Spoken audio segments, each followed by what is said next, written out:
anak sambung. Iya, walaupun merasakan punya anak kan, melahirkan, sakit nggak? Iya. Saya udah kehilangan umur 19 tahun. Sakit atau Ya kamu kayak kamu tuh injek-injek begitu sama orang mati. Terus astagfirullah, kamu juga begitu.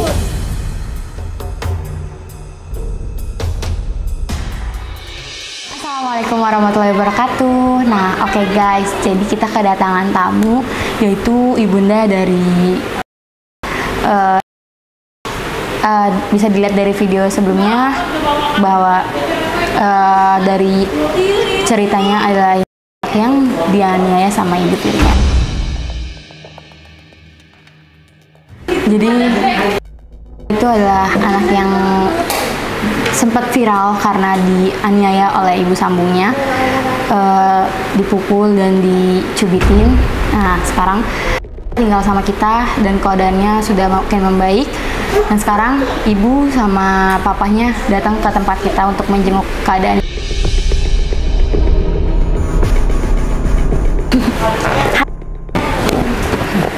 Sama siapa?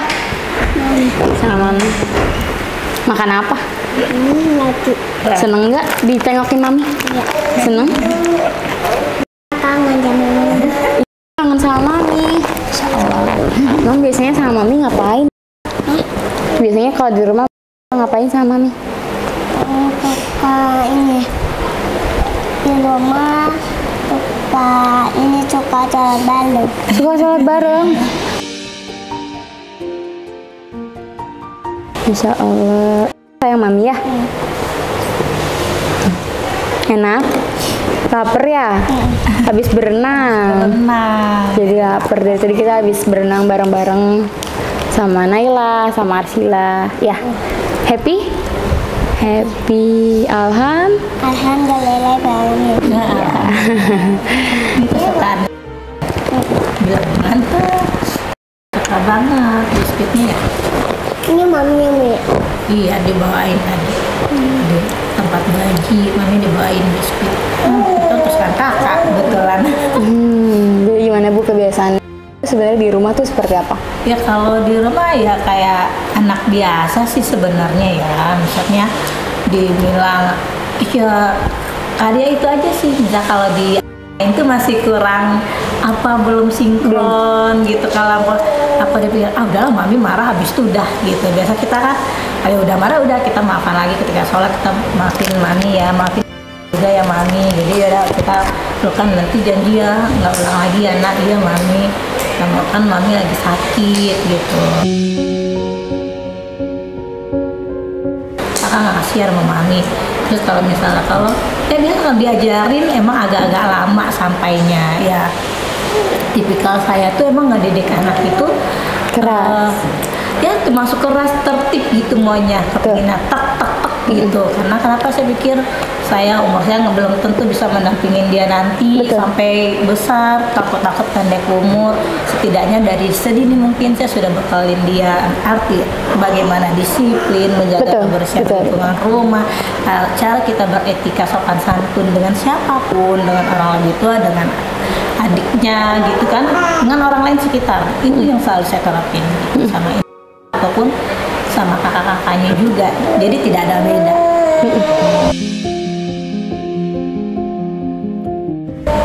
Kalau untuk makanan, dia paling hobi banget makan karena mungkin dari sebelumnya sama kami, sebelum sama saya kan sama pengasuh kan dibebaskan saja nih Mbak kakak. Terus memang tidak ada tata-tatanan yang saya terapkan. Mungkin dia masih menyesuaikan diri. Nah, Maminya nih tek orang karena saya pekerja. Saya pagi kerja, pulang ngurusin anak, besok kerja lagi. Jadi tidak ada waktu untuk mengobrol, nggak ada gitu. Jadi nggak ada yang harus yang nggak tertata gitu intinya gitu. Nah, sedangkan dia tinggal sama pengasuhnya, pagi-pagi bangun tidur belum mandi sudah keliling main got. Itu nggak saya banget. Nah, di sini saya ajarkan, nak, ketika kamu sudah bangun pagi biasakan minum air putih lalu mandi. Habis itu ada rezeki kita sarapan. Ya, memang keadaan ekonomi kami lagi emang sangat drop. Makanya alhamdulillah kemarin saya diberi kesempatan bekerja, ada pengasuh adik. Makanya dari situ saya mulai saya bilang baik-baik kepada dia. Entah kenapa nggak tahu, saya nggak ngerti. Entah ada perasaan apa saya nggak ngerti. Mungkin manusia nggak ada nih. Jadi ada rasa mungkin udah bebas atau mungkin kehilangan biasa ada mami saya atau gimana, saya nggak ngerti gitu kan. Perasaan dia nih, antara mungkin dia senang maminya nanti bakalan ada rezeki bisa memenuhi keinginan dia, atau satu lagi ya biasa kan ada mami saya, mungkin saya nggak tahu. Saya selalu dengerin cuma itu doang kesalahan dia, tidak mendengar kurang karena ya itu terbiasa bebas gitu. Di sana itu dia mainin handphone, di saya tidak, jarang. Dia sampai sekarang nggak ada mainin handphone.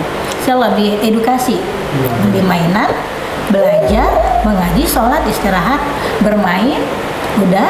Itu juga ada waktu menjelang mau maghrib sudah kita siap-siap mau sholat lagi. Itu aja sih kebiasaannya. Cuma ya yang kejadian kemarin emang memuncak banget, kesabaran saya habis banget gitu. Gak adalah hati saya mau merencana niatnya tidak ada sedikit, maka astagfirullahaladzim kok sampai kayak gini ya nak. Binara sampai saya disampaikan mendengar kabar tidak diberi makan, benar-benar miris hati saya, Mbak.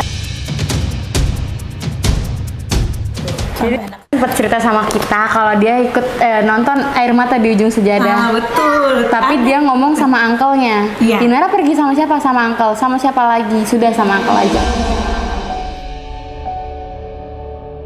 Dia sempat itu kaget, ada kebetulan mamanya kan, mami kan neneknya, kenapa nak, kamu ingat ya?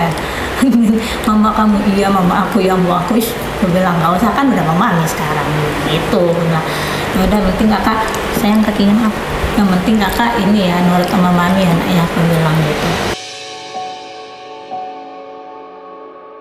Walaupun kami cuman sekedar buat minum, jalan muter-muter doang gitu, sempat tuh saya bilang apa selalu. Jadi tapi kalau buat every time ya itu kembali lagi kan satu tungku Mbak Nenden. Iya. Makanya aku bilang ya Allah nggak sebegitunya aku, sampai Allah aku bilang, karena dari kemarin cuma aku kenapa aku berusaha kuat. Orang bilang kenapa itu kok nggak ini harus, kalau gua mangan. Nah saya serahin ke Allah, emang saya nggak ya yang seburuk seperti itu gitu. Saya cuma minta Allah suatu saat saya percaya engkau mengatakan mau melihat dan membukakan pelan-pelan, nggak sekarang mungkin nanti, mungkin melalui orang lain gitu. Tapi Allah saat ini betul saya salah sama anak saya, tapi kasih saya satu kesempatan ya Allah untuk menjadi orang lebih baik dan sabar. Insya Allah dengan saya bekerja nanti ekonomi saya membaik. Dan anak saya kan ya ini agak Masya Allah beda sih. Pengen kalau misalnya orang lebih ada, dia lebih orang ada, dan kan pasti dia menurut dengan orang ada. Ya mungkin nggak tahu, mungkin Mbak Ananda ini merasa kasih sayang kurang menurut saya kan. Nah itu yang kenapa saya kalau mau jahat Mbak, Allah Akbar, nanti gue ngapain? Saya pusing-pusing ngapain? Anak perempuan saya ada, ya kan udah besar-besar, nggak jelek-jelek juga, ya kan? Kalau saya jahat, nggak ada demi Allah. Pak, kita ambil yang dari pengasuhnya karena kita kan nggak punya uang lagi. Kalau mami kemarin kerja waktu hamil dia 8 bulan tuh aku harus diberhentikan kerja karena takut bos aku nanti lahiran di jalan, kamu ngeri, kamu tuh kerjanya gitu banget, takut. Nggak apa-apa sih, butuh uang Pak. Bilang nah udah nanti abis lahiran masuk lagi ya. Tuh kantor-kantor pada nungguin gitu. Aku bilang Pak, mami kan nggak kerja, kita kontrakan 2 pintu waktu itu kami yang di daerah Tanah Tinggi itu 750 sama 600, 13,5 ya, 600 sama 7,5. Belum si kakak angkot, kadang-kadang angkot nggak ada, anak aku jalan kaki Mbak dari Tanah Tinggi ke Kehakiman itu jauh sangat. nggak ada bekal, nggak ada. Gimana sih hati saya, gimana nggak terpuruknya saya yang biasanya handle keperluan anak-anak, tiba-tiba seperti itu. Papa ditanya, ya nggak ada nih, papa cuma ada uang 10.000, bawa 10.000. Ya kamu harusnya effort dong, jangan saya yang effort terus gitu. Saya nggak kuat Pak. Kalau Mbak boleh tahu sejarah jantung saya, kedatangan anak ini, saya tiba-tiba darat dia, anak ini tanggal 4 Januari saya ambil, itu saya diributin warga di situ, pengasuhnya nggak terima. Mereka merasa mematikan rezeki. Saya lagi mati ke bawah, saya mau nyelamatin orang, saya mana anak saya aja lagi ayah, dia sampai tidak kenal ayahnya, papa nggak kenal, dia taunya pengasuhnya papa, sampai segitunya. Padahal papanya setiap minggu nengokin, edukasinya mana?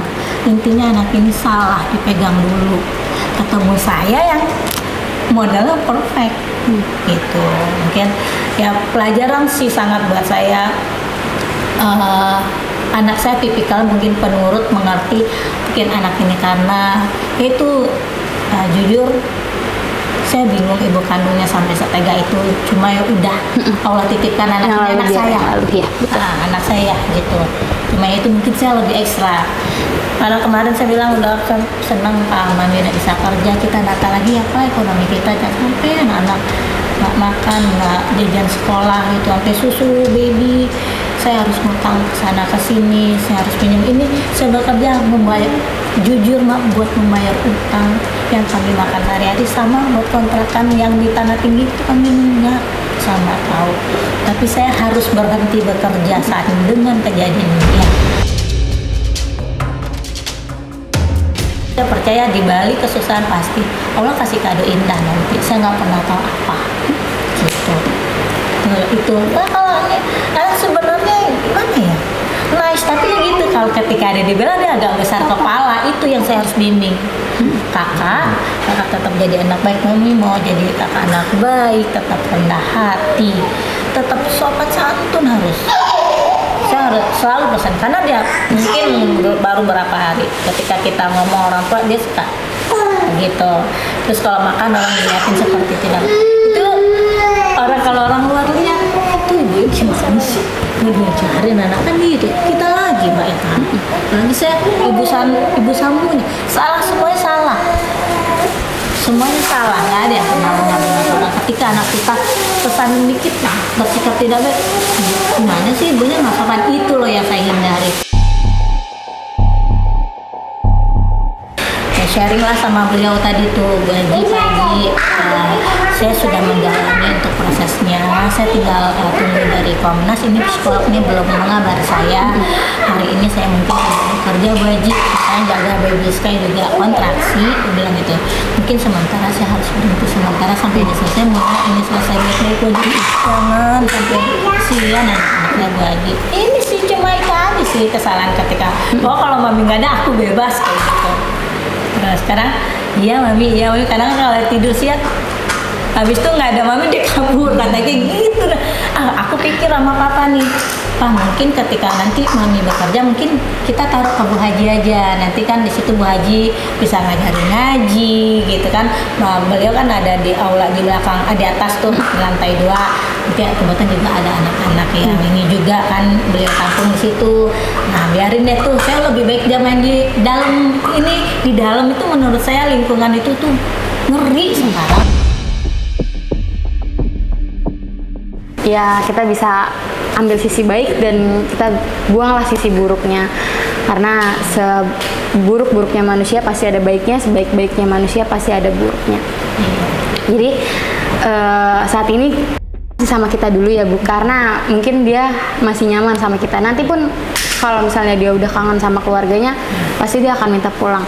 Karena dari kemarin kita selalu tanya, mau pulang nggak? Dia selalu jawab nggak mau, mau sama Ante. Ya udah nggak apa-apa saat ini sama kita dulu, karena mungkin dia lagi nyaman sama kita.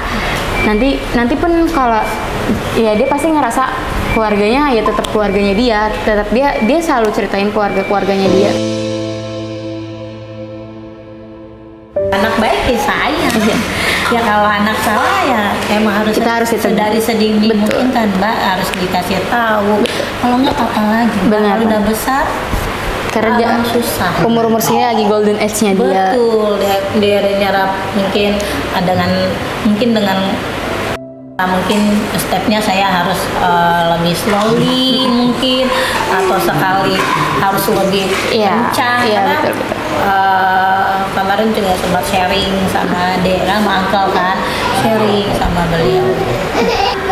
Begitu penjelasan dari orang tuanya, dari ibu tirinya, karena ibu sambungnya, maaf. Karena kemarin kita belum sempat cerita juga gitu yang didapat. Saya benar-benar nggak bisa komen apa-apa, beneran saya merinding sama saat saya juga ya gitu deh pokoknya. Ibu ada yang mau disampaikan dari ke Tenovi atau ada yang mau disampaikan? Ya buat boleh buat Mbak Pratiwi Novianti gitu. Buat Mbak Pratiwi Novianti, terima kasih atas attention-nya, perhatiannya. Semoga ini banyak pelajaran positif ya untuk yang lainnya gitu. Saya cuma berharap semua akan kembali baik-baik saja. Anak saya juga bisa segera kembali sama kami, berkumpul keluarga dengan nyaman, dengan happy. Semoga semua prosesnya berjalan dengan baik sesuai, ya pokoknya nggak ada yang dirugikan, semuanya yang terbaik. Dan kalaupun nantinya balik lagi sama keluarganya, semoga kejadian seperti ini tidak terulang dengan siapapun, anak-anak, nggak cuma anak-anak di luar sana juga. Ya janganlah, maksudnya anak kecil segitu kan nggak perlulah pakai kekerasan, diomongin sedikit pun, dimarahin sedikit pun dia pasti bakal takut gitu. Oke guys, ambil baiknya, buang buruknya. Jangan lupa selalu tebarkan kebaikan. Jangan lupa selalu nonton video-videonya dari Tenovi, Pratiwi Novianti. Jangan lupa like, comment, and subscribe. Bye-bye, sampai ketemu lagi.